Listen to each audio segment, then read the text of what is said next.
Hi, my name is Harry, and this is Lab 4 Oscillations on Physics 1. So in this lab, we're going to be examining the motion of a spring mass system, and we're going to be able to use tracker, Glowstrip, and then at the end, construct some graphs to display what has happened. And it's important to keep in mind the energy principle and how it keeps to the law. So some basic introduction concepts. We have the Newton's three laws. I'm only going to explain the second one. That one's most relevant to our lab, which is force equals mass times acceleration. It's important to keep in mind that there's only three energies acting in the system, and the initial conditions are the position and then the velocity, which are listed there. And then the energies are kinetic, spring, and then gravitational potential. Here are some of the formulas. So we have just review velocity and position update formulas, and then the new ones are energy principle, which is basically just adding up the kinetic energy, spring potential energy, and the gravitational potential energy, which I wrote in this slide.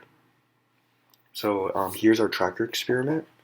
So this is the video that I took from that Canvas told us to use in the lab directions. And as you can see on the right side, that's where our data is being generated.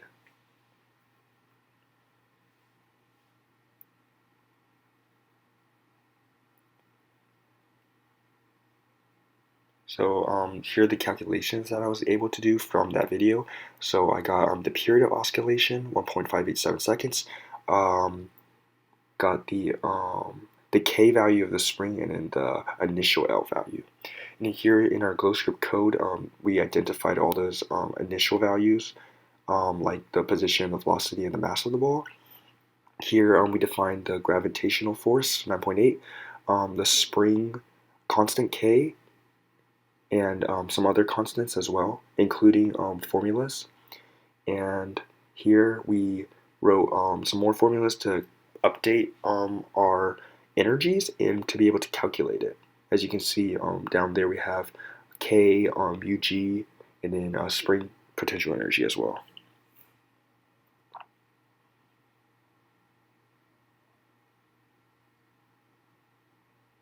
And here we are running our Glowscript program. Yeah, so you can just see it oscillating, and then the graphs being generated.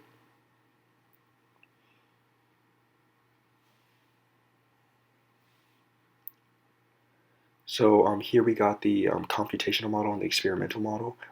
For both the x position and the y position, as you can see, there are some slight differences, and this is probably most likely due to just human error and just the tracker formula not being 100% accurate.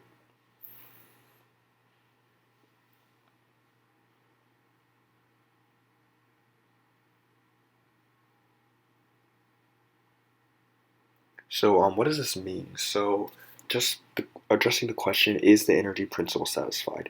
So yes, it is satisfied, and this is because the change in energy over time is zero, which I was able to see through a separate graph, but also just through identifying the system and the surroundings to see how the energy was flowing in between.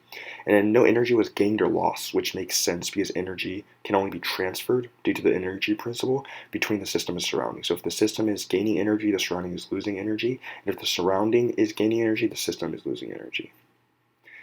Thank you. Have a great day.